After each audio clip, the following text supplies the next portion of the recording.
Let's take a look at some more testimony here in the trial of Robert Tellis. This is another ploy of his, which we've seen lately, is look at me. I'm the victim. Give me some sympathy.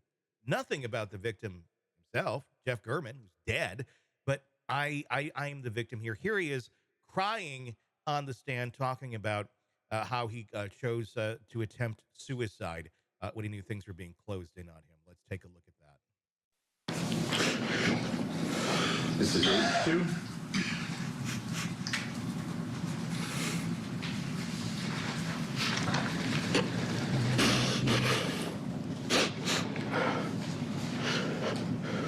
This is I2.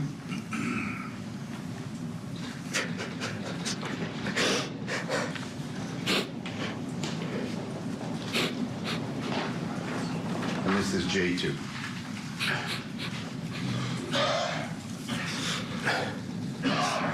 So I found my wife sitting on the floor in our bedroom in the middle of this mess.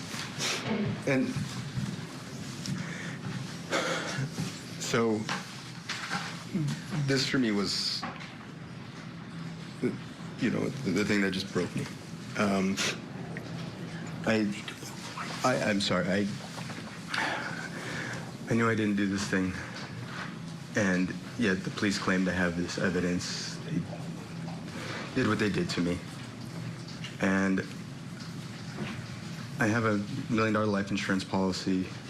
I didn't want my family to have to go through more torture. And so I don't know what I was thinking, but I thought, you know what, if I can avoid the pain that they're going to suffer during this whole circus, then and put some money into their hands to make up for me not being there, then maybe this is the thing to do. But it was, for me, never, I'm not guilty. I didn't kill Mr. Gurman. But as you can see, I attempted suicide. No puffy eyes, no tears, lots of sniffling, which anyone can do quite easily. You can squint your eyes a lot, but there's still no tears coming out of them.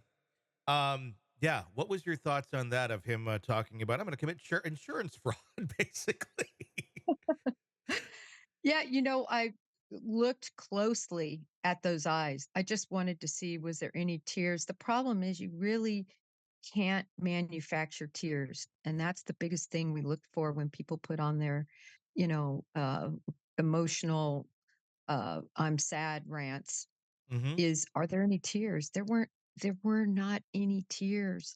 And the other piece of that was, I don't think he has a narcissist typically will not take their life. Mm-hmm. They always think they can outlive the system, they can outsmart the system. I mean, look at Scott Peterson, he's Yep. still going at it. Yeah. So they keep they're not going to take their lives. Narcissists just don't do Yeah. it. Very rare.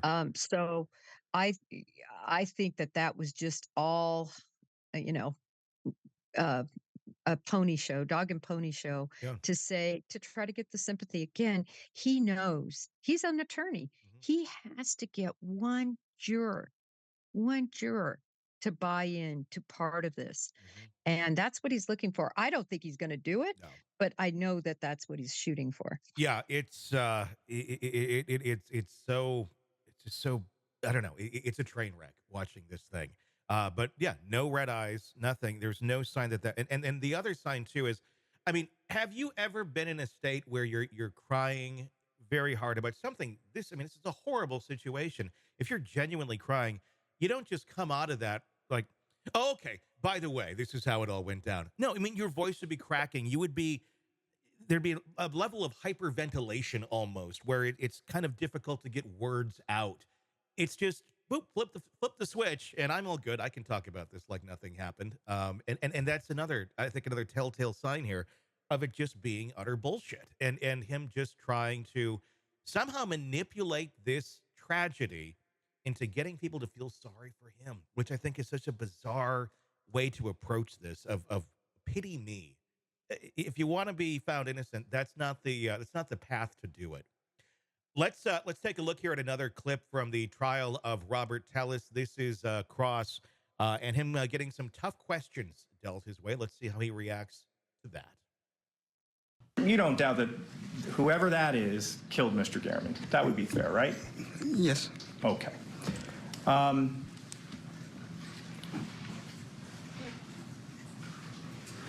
You had mentioned one of the things that struck you was you watched the autopsy, or you saw the autopsy photos, and you were struck by the violence of it, correct? No, sir. No, you did not. Were you bothered by the photographs? I was. And why is that? Gruesome. I'm not used to seeing dead people. Okay. I think you said it was ugly. Is that correct? I may have. All right. And you had told this jury that you felt like it looked like someone who knew what they were doing. Is that right? Yes, sir. You believe this was a professional hit? And that's what I believe. Okay. So, and you believe this killer is kind of almost like someone hired to do this job, like an assassin, essentially, right? That is what I believe, yes, sir. All right. Now, I want to take a look at this picture for a second.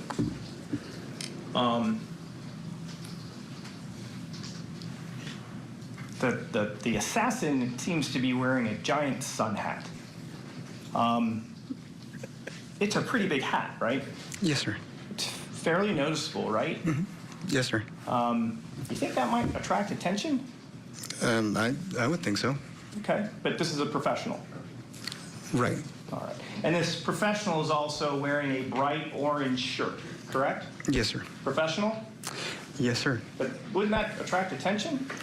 I think that's part of the reason, actually. If I could elaborate. No. You believe that professional assassins want to draw attention to themselves when they're carrying out murder. That's your testimony? When they're framing someone, yes, sir. So the answer to my question is yes. You believe professional assassins like to draw attention to themselves. It depends on what the nature of their goal is, and if it's to frame someone, yes, sir. So the answer to my question is yes. Yes, absolutely.